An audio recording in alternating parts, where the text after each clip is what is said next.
نحمده ونصلي على رسوله الكريم اما بعد فاعوذ بالله من الشيطان الرجيم بسم الله الرحمن الرحيم وَلَقَدْ أَرْسَلْنَا نُوحًا إِلَىٰ قَوْمِهِ فَلَبِثَ فِيهِمْ أَلْفَ سَنَةٍ إِلَّا 50 عَامًا فَأَخَذَهُمُ الطُّوفَانُ وَهُمْ ظَالِمُونَ صدق اللہ العظیم۔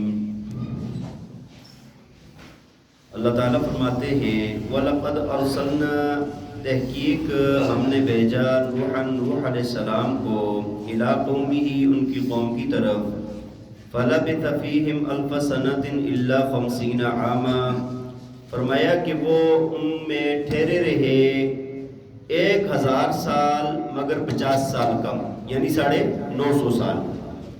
فَأَخَذَهُمُ الطُّوفَانُ وَهُمْ ظَالِمُونَ، فرمایا کہ ان لوگوں کو طوفان نے پکڑا اور وہ ظالم لوگ تھے۔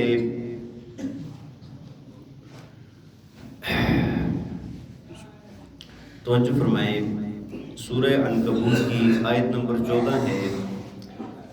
میں نے آپ کو عرض کی تھی کہ اس سورت مبارکہ کے اندر اللہ تعالیٰ نے ایمان اور پھر ایمان پر آنے والے مصائب اور ابتلائیں جو ہیں ان کا بیان فرمایا، تو اسی چیز کو فرماتے ہوئے اللہ تعالیٰ نے انبیاء کرام کے واقعات کا تذکرہ فرمایا ہے کہ انبیاء نے جب ایمان کی دعوت دی تو ان کو بھی مشکلات کا سامنا کرنا پڑا ہے، لیکن وہ لوگ کامیاب ہو گئے، اور جو ان کے مخالف تھے، انبیاء کے جو مخالف تھے، وہ لوگ کیا ہوئے؟ ناکام ہوئے۔ تو پہلی بات فرمائی کہ اللہ تعالیٰ نے نوح علیہ السلام کو رسول اور نبی بنا کر بھیجا، وہ اپنی قوم میں 950 سال تک دعوت دیتے رہے، ٹھیک ہے جی، اور قوم نے نہ مانا ان کی بات کو، اللہ تعالیٰ نے ان سب کے سب کو غرق کر دیا اور ایمان والوں کو اور نوح علیہ السلام کو کشتی میں بچا دیا۔ نوح علیہ السلام وہ نبی ہیں کہ جن کو اللہ تعالیٰ نے سب سے لمبی عمر عطا فرمائی ہے۔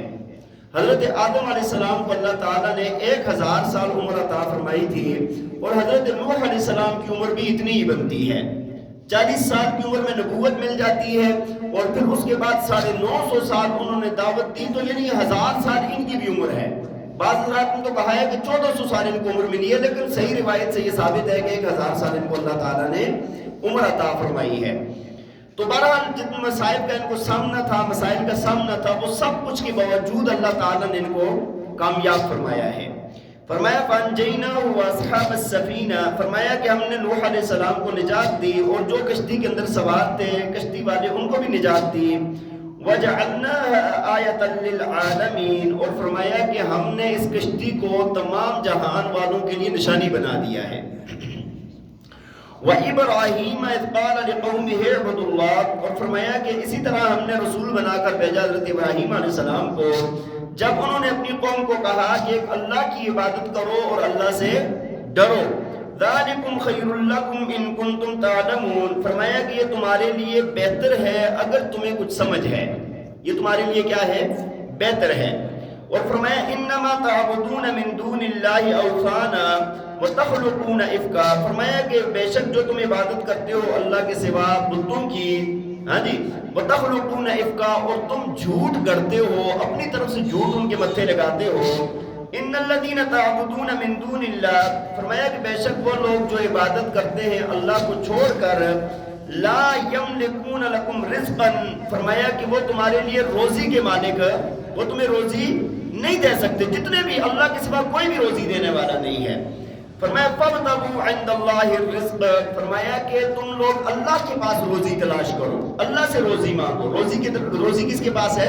اللہ کے پاس، روزی دینے والا بھی وہی۔ فرمایا واعبدوہ، اور اسی کی عبادت کرو، واشکروا لہ، اور اسی کا شکر ادا کرو۔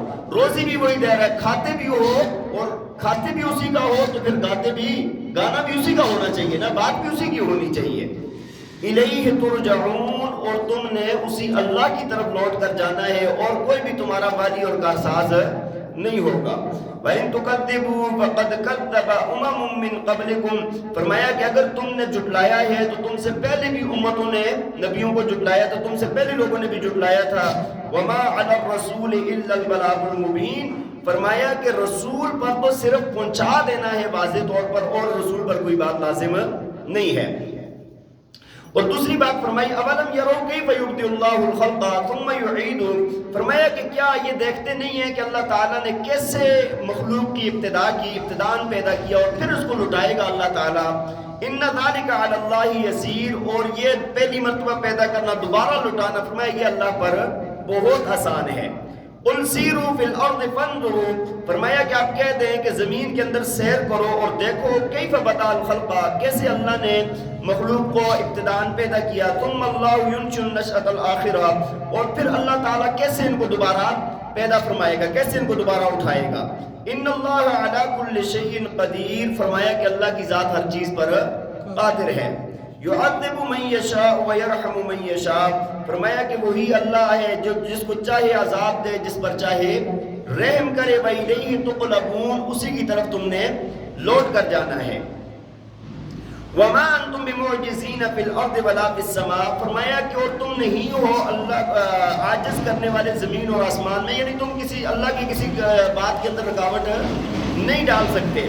وما لکم من دون اللہ من ولی ولا نصیر، اور فرمایا کہ اور تمہارے لیے اللہ کے سوا کوئی ولی اور کوئی مددگار، کوئی نہ کارساز ہے تمہارا، نہ ہی کوئی مددگار ہے. یعنی جتنا بھی تم لوگ جب اللہ کو چھوڑ کر دوسری مخلوقات کو پکارتے ہو یا کسی کو معبود مانتے ہو، فرمایا نہ وہ تمہاری روزی کے مالک ہے، نہ وہ کسی اور چیز کے حقدار ہیں. روزی دینے والا بھی اللہ، شکر بھی اسی کا ادا کریں گے. اور پھر اس پر فرمایا کہ اگر تم لوگوں نے جھٹلایا ہے نا تو کوئی ایسی بڑی بات نہیں، اس سے پہلے لوگوں نے بھی جھٹلایا تھا، جن نے جھٹلایا ان کا انجام تمہارے سامنے ہے. بات سمجھ آ رہی ہے.